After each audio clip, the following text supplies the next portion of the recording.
오늘 저는 여러분과 함께 사도행전 8장 말씀을 가지고 부르심, 순종 그리고 기쁨이라는 제목으로 말씀을 나누게 되겠는데요.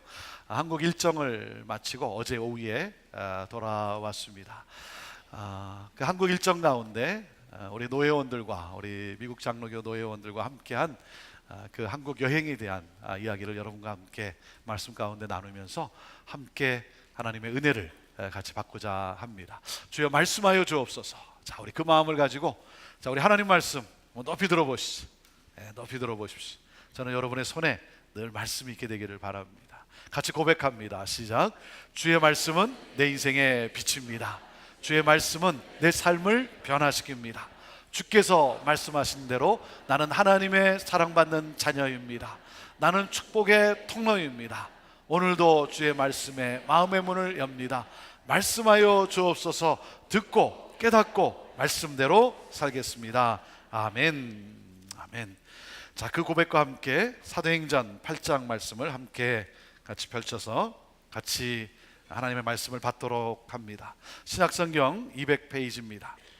사도행전 8장 25절에서 우리 40절에 있는 말씀, 긴 말씀이지만 함께 이 말씀을 읽으면서 하나님이 우리에게 주시는 그 메시지를 받게 되기를 바랍니다. 우리가 같이 교독하도록 하겠는데요, 제가 먼저 읽겠습니다.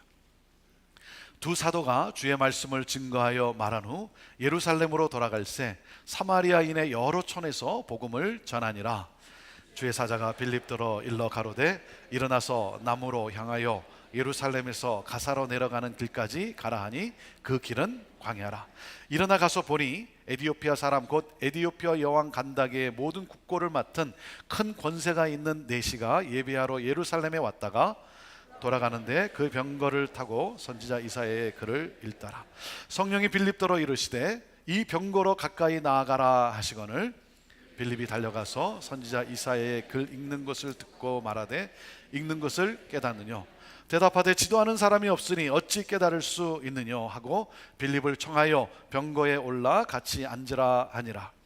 읽는 성경 기절은 이것이니 일렀으되 저가 사지로 가는 양과 같이 끌리었고 털 깎는 자 앞에 있는 어린 양의 잠잠함과 같이 그 입을 열지 아니하였도다. 낮을 때 공변된 판단을 받지 못하였으니 누가 가히 그 세대를 말하리요. 그 생명이 땅에서 빼앗김이로다 하였거늘 내시가 빌립더러 말하되 청컨대 묻노니 선지자가 이 말한 것이 누구를 가리킴이뇨? 자기를 가리킴이뇨? 타인을 가리킴이뇨? 빌립이 입을 열어 이 글에서 시작하여 예수를 가르쳐 복음을 전하니 길 가다가 물 있는 곳에 이르러 내시가 말하되 보라 물이 있으니 내가 세례를 받음에 무슨 거리낌이 있느냐. 이에 명하여 병거를 머물고 빌립과 내시가 둘 다 물에 내려가 빌립이 세례를 주고 둘이 물에서 올라갈새 주의 영이 빌립을 이끌어 간지라. 내시는 흔연히 길을 가므로 그를 다시 보지 못하니라. 40절 읽습니다.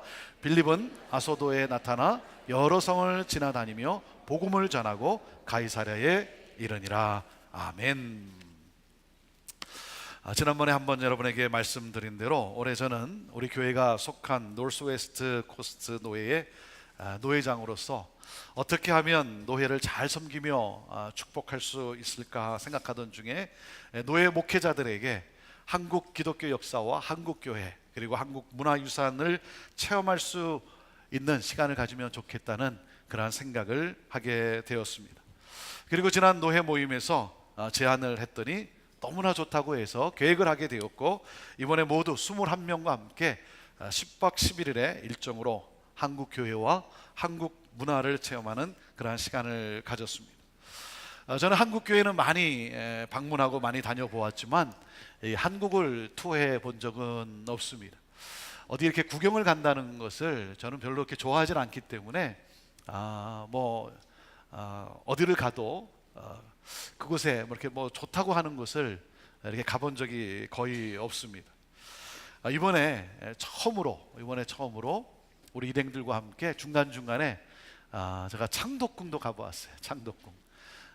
경복궁이 있고 창덕궁이 있는데 경복궁은 못 가보고 시간 관계상 창덕궁을 한번 처음 가보게 되었고 또 그런가 하면 북촌 한옥마을이라고 하는 곳이 있더라고요. 북촌 한옥마을. 아주 관광지로서 이 그 한옥 단지가 이렇게 있는 아직 남아있는 그곳인데 가보니까 정말 많은 사람들이 그 구경을 하러 거기를 왔더라고요. 그래서 제가 이렇게 북촌 한옥마을을 저도 이렇게 따라서 이렇게 다녀보는데 뭐 옛날에 어렸을 때 살던 그냥 동네 그 길목 같이 느껴졌는데 그것이 하나의 이제 관광지가 돼서 많은 사람들이 또 그것을 다녀갑니다. 민속촌도 가봤습니다. 민속촌. 민속촌도 가보고 그리고 마지막 3일은 강원도로에서 설악산과 함께 고성이라고 하는 강원도의 가장 끝자락이죠. 그 DMZ 그 군사 분계선에 있는 그 고성에 그곳에 비무장지대에 만들어 놓은 통일 전망대에도 가보게 되었습니다. 참 개인적으로는 이 모든 일정을 챙겨가면서 일행들과 함께 다니느라 좀 피곤하기도 했지만 너무나 가치 있는 일이었고 그리고 그 계획한 것 이상으로 하나님의 은혜 속에 잘 마치고 돌아왔습니다. 한국에 대해서 그리고 한국 교회에 대해서 들어는 보았지만 한 번도 경험해 보지 못한 우리 미국 목회자들에게는 결코 잊을 수 없는 그러한 도전의 시간이었고 또 새롭게 비전을 품는 그러한 감동의 여행이 되었습니다. 첫날 미국 장로교 선교사였던 마펫 선교사님에 의해 세워진 장로의 신학대학교를 방문함으로써 하루 일정을 시작하게 되었습니다. 장로회 신학대학교를 세워서 그래서 참 많은 기독교 인재들을 양성해낸 그러한 귀한 사역의 현장을 가서 보게 되었습니다. 그 다음 날에는 새벽 4시에 일어나서 왜 새벽 4시에 일어났을까요? 명성교회 새벽 기도회를 함께 참석하면서 하루의 일과를 새벽 4시부터 갖게 되었습니다. 기도로 세워진 한국교회의 모습과 함께 기도가 얼마나 중요한가를 또 우리 일행들이 새롭게 깨닫는 그러한 도전의 시간이었습니다. 방문하는 교회마다 우리 담임 목사님들이 참 그 바쁜 일정 중에서도 참 큰 사랑으로 환영해주고 또 귀한 정성으로 대접해주면서 선물까지 챙겨주는 그러한 모습에 우리 일행들이 참 큰 감동을 받았습니다. 이 외국 손님들에 대한 우리 한국 교회의 그 환대와 섬김은 저 자신에게는 또한 자부심으로 느끼게 되는 그러한 감동 그 자체였습니다. 그리고 특별히 이번 여행에 맛있는 한국 전통 음식을 체험할 수 있도록 우리 물질로 또 후원해 주신 우리 몇몇 성도님들 여러분에게 깊은 감사를 드립니다. 열흘 동안 한국 음식을 체험하면서 이분들의 이 젓가락 실력이 상당히 늘었습니다. 열흘 동안 이 젓가락을 사용하면서 아주 자연스럽게 이제는 사용하더라고요. 숟가락으로 들어도 되는데 계속해서 젓가락만을 사용을 하는 거예요. 이 열흘 동안의 일정 중에 이분들이 형제교회로 인해서 너무나 좋은 시간을 갖게 되었다고 감사하는 그 인사를 참 수도 없이 받게 되었습니다. 저는 이 백인 분들이 눈물을 흘리면서 감사해하는 모습을 제가 처음 본 것 같아요. 언제 그랬는가, 그런 적이 있었는가 생각이 나지 않을 정도로 이분들이 참 눈물을 먹어가면서 글썽이면서 정말 너무나 감사하다고, 너무 좋은 시간을 갖게 되었다고 그렇게 감사하는 그러한 순간들이었습니다. 이번 그 여행을 영상에 담아봤는데요. 어제 그 영상을 만들었습니다. 한번 같이 보시도록 하겠습니다.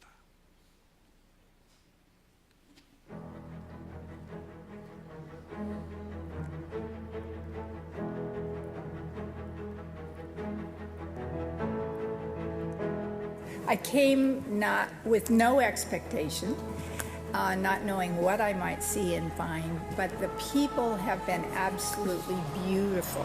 They are so giving, so sharing, so kind. I've just been amazed by their generosity.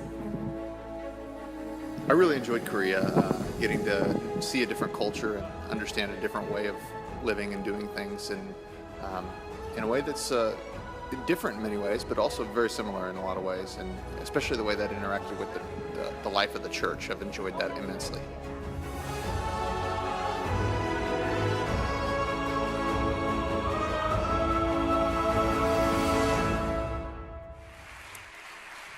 우리 주 예수 그리스도의 이름으로 여러분을 모두를 축복합니다.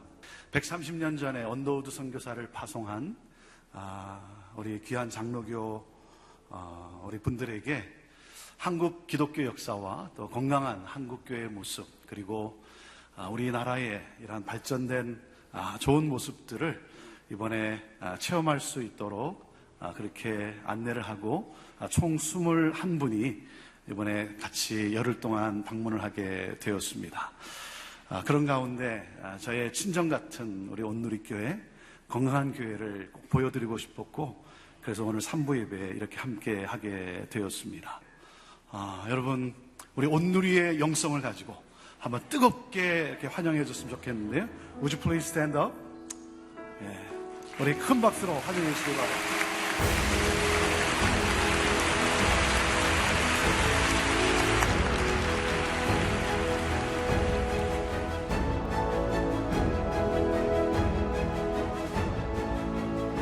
I've had an extraordinary experience of Korea. We have blended learning about the church and the variety of church expressions here with understanding the history and culture, with understanding contemporary Korea. And I've loved this place and the food and the people. It's been wonderful. Well, I love their wonderful commitment to prayer, from their all-night prayer vigils to their 5 a.m. prayer services to the praying and without ceasing. It seems to be a real characteristic of the churches here, and I just think that's something all of our churches could learn from. We could learn many, many things from how they're organized, from how they share with their people, how they work in the communities. We were so blessed by the Hyungjae Church in their putting together this trip for the whole group, by all of the churches that we visited, and they just wanted to be generous toward us in a way that made us feel wonderful and loved and blessed. So I was very grateful for all those things. 감사합니다.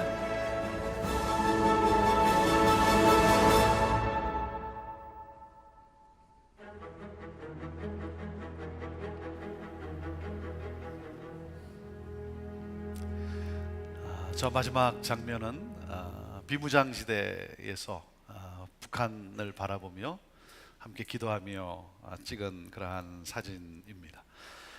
정말 좋았고, 그리고 우리 일행들에게는 정말 큰 감동을 선사한 그러한 시간들이었습니다. 이번 여행은 저에게도 많은 깨달음과 새로운 용기를 주는 그러한 유익한 시간이었습니다.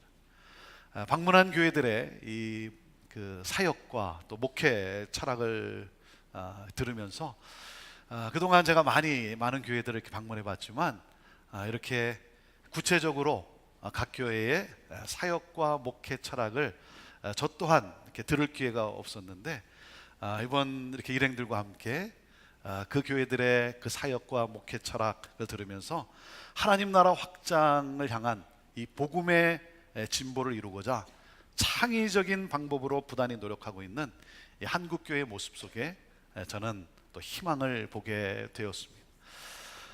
그리고 우리 교회가 어떠한 모습으로 나가야 할까 하는 많은 생각을 또한 하게 되었어요.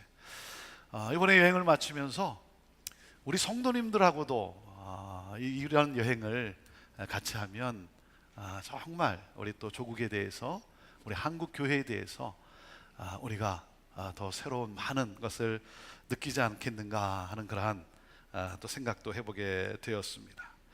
그리고 참 감사한 것은 이 방문하는 교회들마다 이런 고백들을 하는 거예요.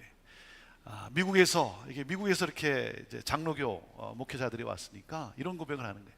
미국에서 여러 선교사님들을 파송해서 우리가 이렇게 복음을 알게 되었고, 그래서 그 은혜를 갚기 위해 우리 한국 교회도 세계 곳곳에 선교사를 파송하고 복음을 전하고 있다라고 하는 이 고백 속에 우리 일행들이 미국 장로교회의 자부심을 느끼게 되고, 또한 그와 함께 그동안 잃어버렸던 선교의 열정이 회복되어지는 그러한 계기가 되었다라고 하는 고백들을 하였습니다. 그리고 임진각과 통일전망대를 방문해서 북한 땅을 바라보며 70년이 넘도록 분단된 이 한국의 현실 앞에 함께 아파하며 통일을 위해서 같이 기도하는 시간을 가졌습니다. 통일을 위해 함께 기도하는 그러한 시간을 가지면서 제가 다시 한번 느낀 것은 정말 교회가 남북 통일의 중심이 되어야 한다라고 하는 이 교회의 사명을 확인하는 그러한 시간이었습니다.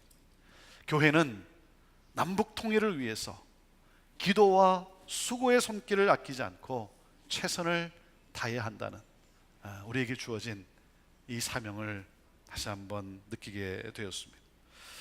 이번 여행을 기획하면서 저의 가장 큰 목적은 미국 장로교 목회자들에게 한 사람의 희생과 헌신으로 뿌려진 이 복음의 씨앗이 얼마나 많은 열매를 맺어가고 있는가, 그것을 보여주고 싶었어요. 한 사람의 이 희생과 섬김, 성실하게 복음의 씨앗을 뿌린 그러한 것이 오늘날 어떤 열매로 나타났는가, 그걸 보여주고 싶었어요. 그것이 얼마나 가치 있는 일인가를 보여주고 싶었습니다. 그래서 갔던 곳이 선교사님들의 묘지가 있는 양화진이었습니다. 양화진에는 19세기 말과 20세기 초 한국을 위해 헌신한 145명의 선교사와 선교사 가족의 묘지가 있습니다. 그 가운데 루비 캔드릭이라고 하는 선교사의 묘비에는 이런 말이 적혀져 있습니다. 만일 내게 1000의 생명이 있다 해도 그 모두를 한국에 바치리라. If I had 1,000 lives to give, Korea should have them all. 1000의 생명이 있다 해도 그 모두를 한국에 바치겠다. 자신의 풍요로운 삶을 뒤로 한 채 알려지지 않은 어둠의 땅 조선에 들어와서 복음의 빛을 비춰준 선교사님들의 이 삶과 이 희생, 학교를 세우고 병원을 세우며 일제 식민치하에 놓여진 한국의 독립을 위해 생명의 위험을 감수하면서까지 헌신한 그들의 삶이 오늘의 열매를 맺게 된 것 아니겠습니까? 그 현장을 경험하는 그러한 시간들이었어요. 사랑하는 여러분, 우리 또한 오늘의 삶의 현장에서 열심히 복음의 씨앗을 뿌리게 되기를 바랍니다.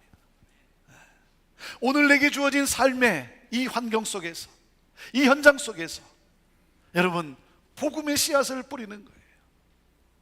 어쩌면 내가 직접 그 열매를 볼 수 없을지 모르지만 훗날 수많은 사람들은 그 열매를 보면서 복음의 씨를 뿌린 우리들에게 감사하게 될 것이고, 그들도 우리와 같이 복음의 씨를 계속해서 뿌리게 될 것입니다.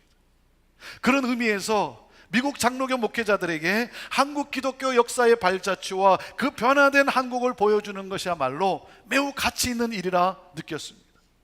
이 여행을 통해서 미국 장로교회가 오늘날 잃어버리고 있는 이 복음의 열정과 이 선교적 열정을 회복하는 그러한 기회가 되기를 저는 바랬습니다.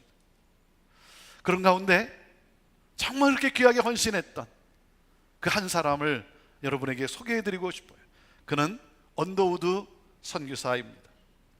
미국 장로교는 131년 전에 이 언더우드 선교사를 조선의 땅에 파송함으로 지금의 한국 장로교회와 그리고 한국의 역사에 큰 공헌을 하였습니다. 언더우드 선교사는 원래 한국이 아니라 인도에 선교를 가기 위해 준비를 하고 있었습니다.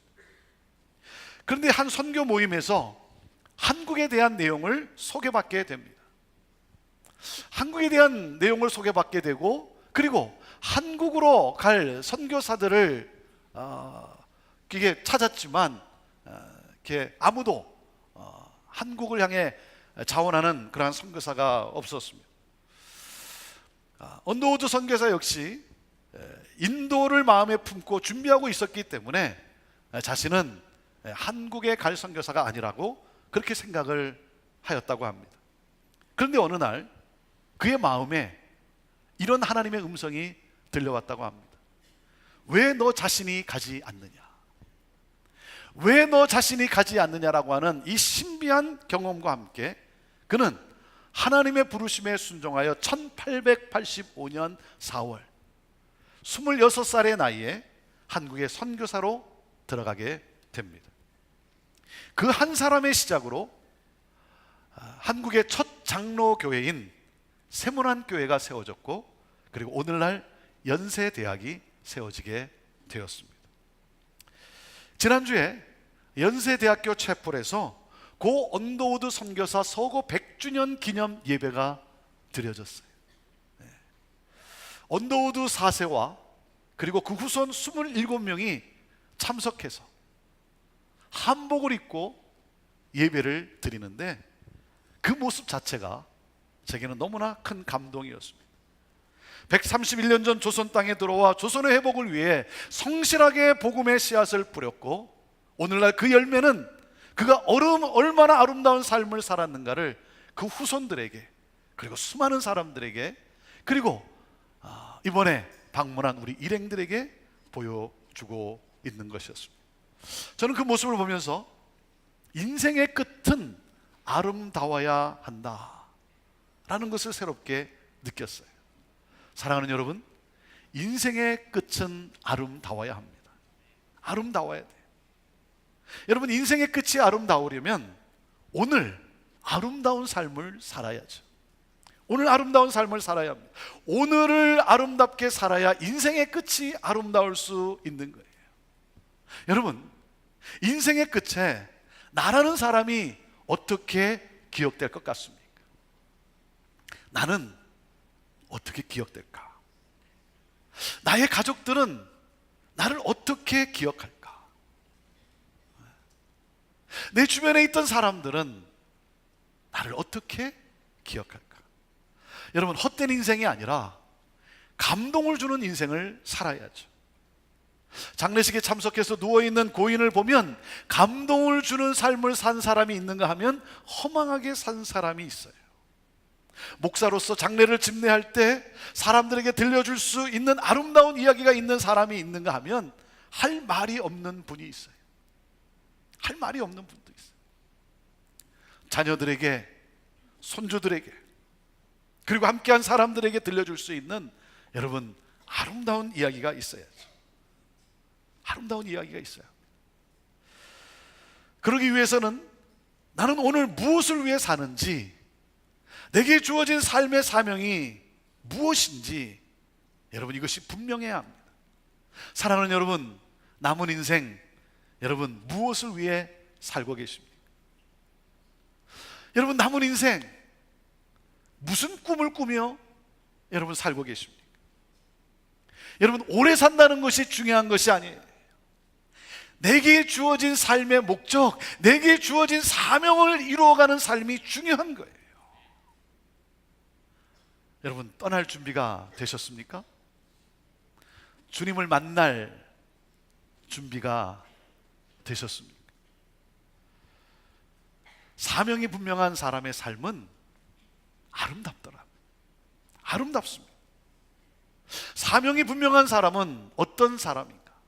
인생의 끝이 아름다우려면 무엇을 품고 내가 살아야 되는가? 오늘 이 본문을 통해서 여러분과 함께 우리가 기억해야 될 세 가지 단어를 여러분과 함께 나누고자 합니다. 인생의 끝이 아름다우려면, 내게 주어진 사명을 향해 살아가려면 이 세 가지 단어는 우리가 꼭 기억해야 되리라 생각을 합니다. 첫째가 바로 부르심이라고 하는 단어예요. 부르심입니다. 26절 말씀을 우리 다시 한번 같이 읽어볼까요? 26절 말씀. 자, 읽습니다. 시작. 주의 사자가 빌립더로 일러 가로되 일어나서 남으로 향하여 예루살렘에서 가사로 내려가는 길까지 가라 하니, 그 길은 어떤 길이라고요? 광야라 그랬어요. 하나님이 빌립을 부르십니다. 여러분, 빌립은 사마리아 복음화의 주역이었어요.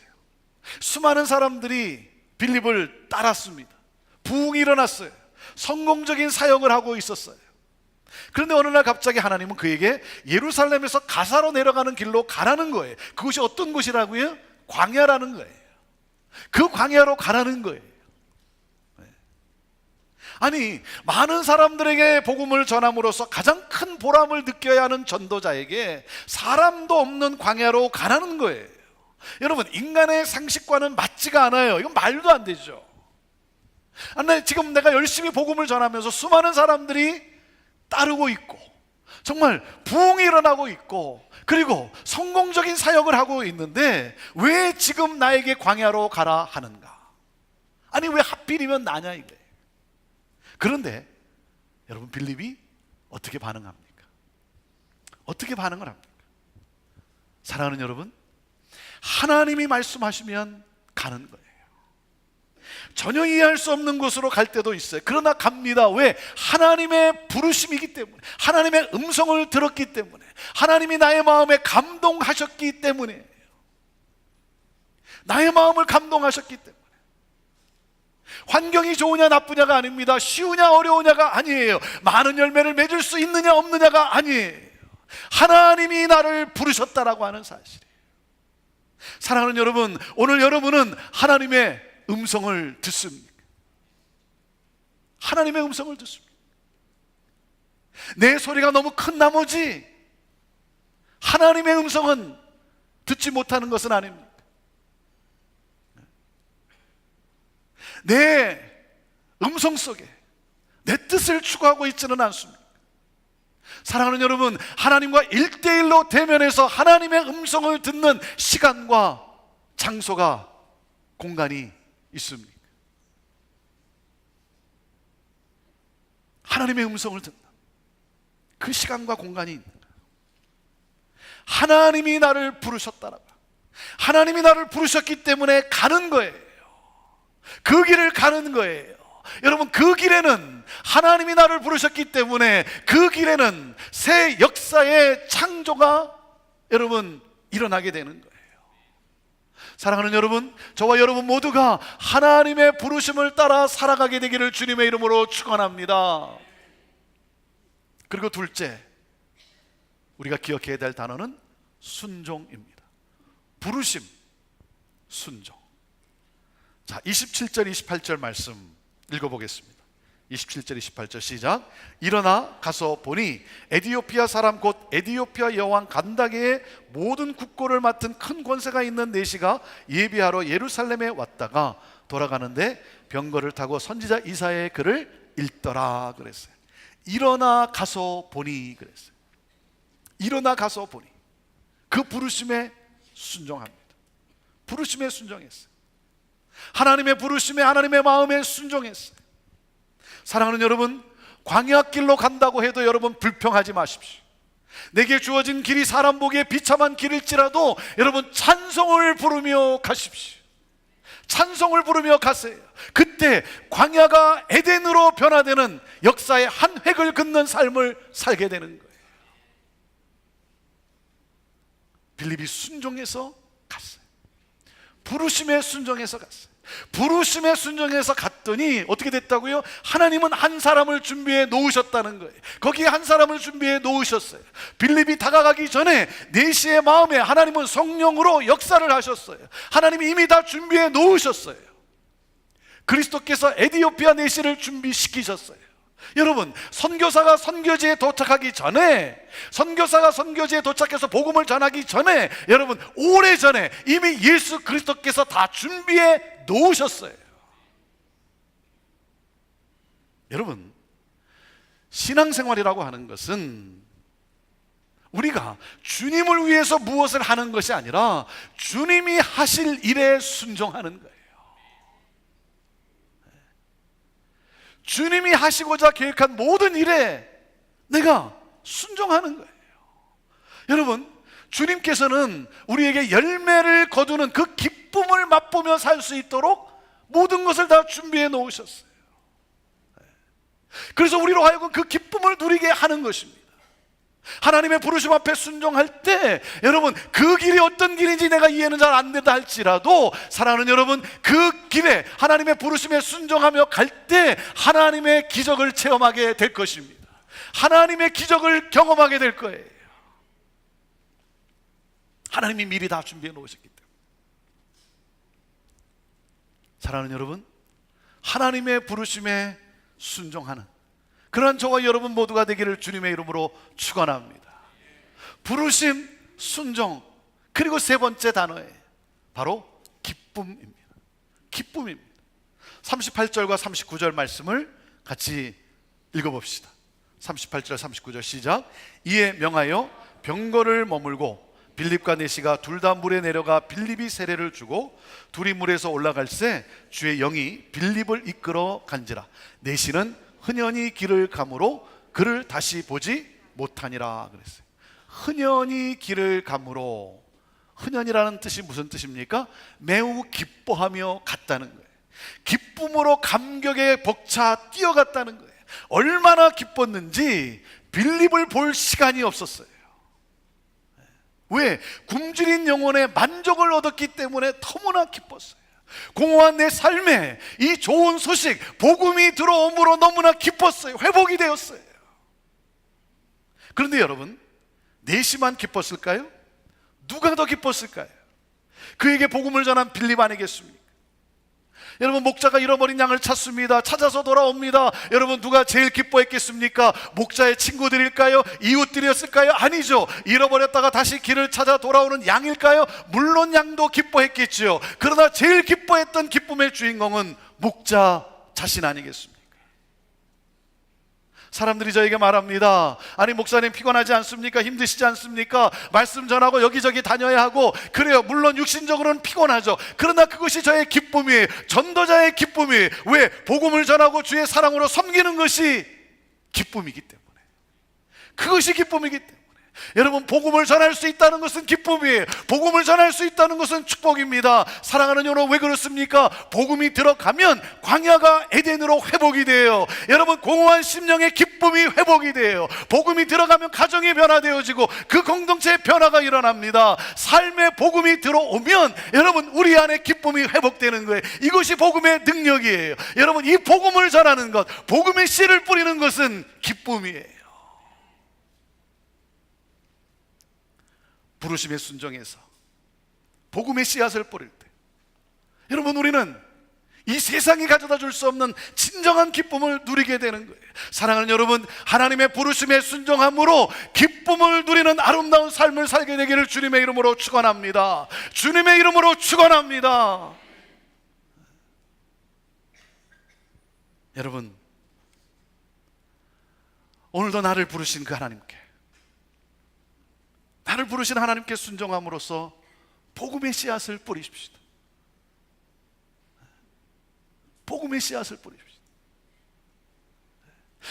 내가 있는 이 삶의 현장에서 나는 무엇을 위해 살 것인가? 하나님의 부르심이 무엇인가? 그 부르심을 기억하고 그것을 꿈꾸며 오늘 내 삶의 현장 속에서 여러분, 복음의 씨를 뿌리는 거예요. 복음의 씨앗을 심는 거예요. 여러분, 그럴 때 하나님은 우리로 하여금 그 열매를 맛보며 사는 기쁨을 누리게 하실 거예요. 나의 자녀들과 나의 자손들이 열매의 기쁨을 누리게 될 거예요. 나라와 민족이 변화될 거예요. 열방이 주께 돌아오게 될 거예요. 이번 여행을 하면서 우리 일행들과 함께 한국 기독교 역사의 그 발자취와 한국의 변화된 그 모습 속에서 한 사람이 뿌린 씨앗, 복음의 씨앗이 어떤 열매를 가져오고 있는지 그것을 다시 한번 생생하게 체험하게 되었어요. 사랑하는 여러분, 오늘 나에게 주어진 삶의 현장에서 복음의 씨를 뿌리면서 맡겨진 일에 충성을 다합시다. 이것이 우리 인생의 가장 가치 있는 길이요, 아름다운 인생이에요. 복음의 씨를 뿌림으로 수많은 열매를 남기는 저와 여러분의 삶이 되기를 바라요. 여러분의 삶의 끝이 아름다울 거예요.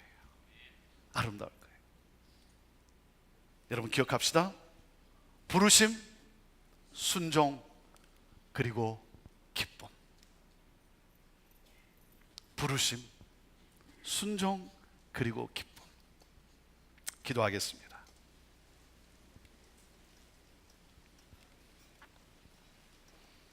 하나님, 우리 사랑하는 성도들이 우리 형제교회가 그 부르심 앞에 순종함으로 수많은 열매의 기쁨을 누리게 하옵소서. 하나님, 특별히 미국 장로교회가 하나님 오늘날 이 시대에 잃어버리고 있는 복음의 열정, 순교적 삶의 열정을 회복할 수 있게 되기를 바랍니다. 그 일에 하나님 우리를 사용하셔서 우리 형제교회를 사용하시는 하나님 감사합니다. 하나님, 우리를 이 땅에 살게 하신 것, 이 시애틀에 살게 하신 것, 그리고 형제교회를 세우신 것, 이 나라와 민족을 축복하기 위해 하나님 우리를 부르셨는데, 주의 하나님, 오늘도 그 사명을 기억하면서 오늘 나에게 주어진 삶의 현장 속에서 성실하게 열심히 복음의 씨앗을 뿌리는, 복음의 씨앗을 심는 우리 모두가 되게 하옵소서.